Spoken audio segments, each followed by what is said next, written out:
Tu as vu l'endroit où je suis tombé? C'est sympa, hein?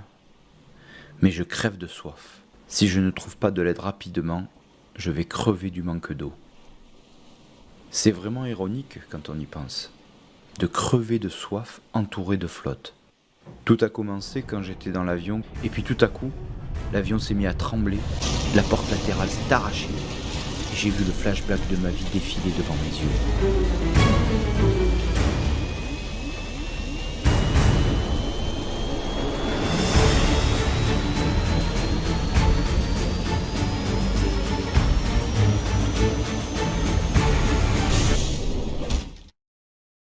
J'ai repris mes esprits, et l'appareil était en train de sombrer lentement. Dans la panique, la seule chose que je voulais, c'était survivre. J'ai réussi à m'extirper, tant bien que mal.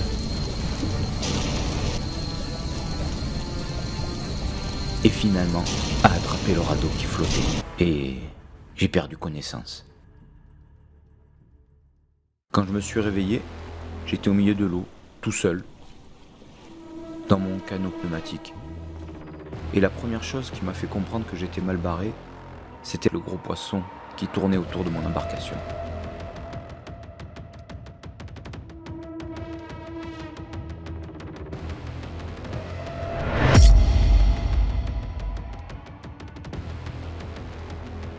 Paniqué, je me suis empressé de rejoindre l'île la plus proche.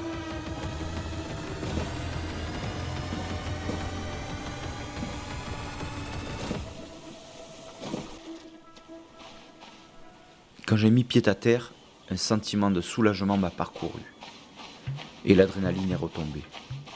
À ce moment-là, le plus important, c'était que je sois sur la terre ferme. Cette île était ridiculement petite. Le genre d'île qu'on pourrait demander à un enfant de dessiner. Il n'y avait rien à l'horizon. Pas de bateau, pas d'avion dans le ciel, à part une multitude de petits îlots. J'imagine qu'ils ont vu l'avion disparaître de leur radar et qu'ils ont envoyé des secours, mais en les attendant, il faut que je survive et que je signale ma présence. J'ai commencé par ramasser toutes les ressources que j'ai pu trouver. Tôle, bois, pierre et quelques bouts de bâche. Pour la nourriture et l'eau, les noix de coco feraient l'affaire. Enfin, c'est ce que je croyais. Quelques instants après les avoir bu et dévorés, il y a eu un effet secondaire. J'ai essayé de faire du feu. Je te garantis que j'ai galéré. Après de nombreux essais et au prix de quelques ampoules, j'ai réussi à faire du feu. Ça m'étonnerait qu'on me repère avec un si petit feu de camp. Mais bon, ça me tiendra chaud et ça va m'aider à faire cuire le crabe et peut-être quelques poissons si j'arrive à en attraper. Une île déserte, c'est vraiment sympa. Le problème, c'est que la journée on crève de chaud et la nuit, je te le donne en mille, on se gèle. J'ai essayé de cuisiner un crabe, mais apparemment la cuisson n'était pas bonne.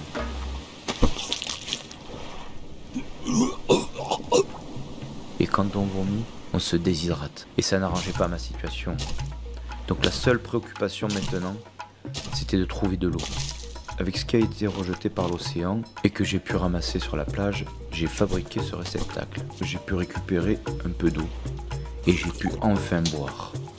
J'ai réussi quand même à me faire un petit tipi pour conserver ma chaleur corporelle. Ça y est, j'étais autonome.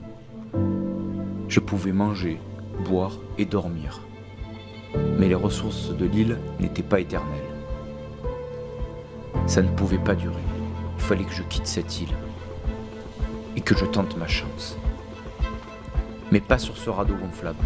Il fallait que je construise un radeau avec des matériaux. Je me suis mis au travail et j'ai coupé les arbres de l'île et je me suis risqué à visiter quelques épaves alentour.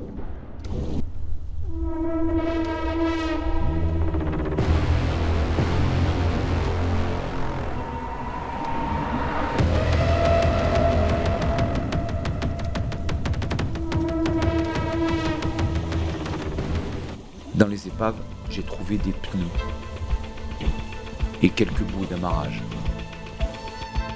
Quand j'y repense, tout ce plastique dans les mers et les océans.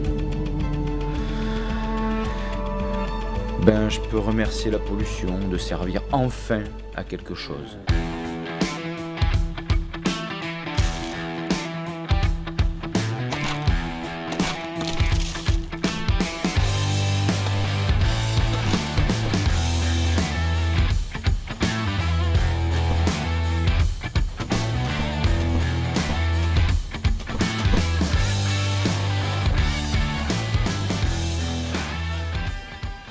Voilà des semaines que je construis mon embarcation.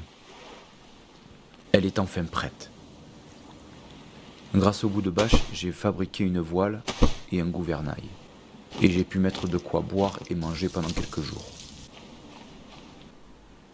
Allez, je me lance.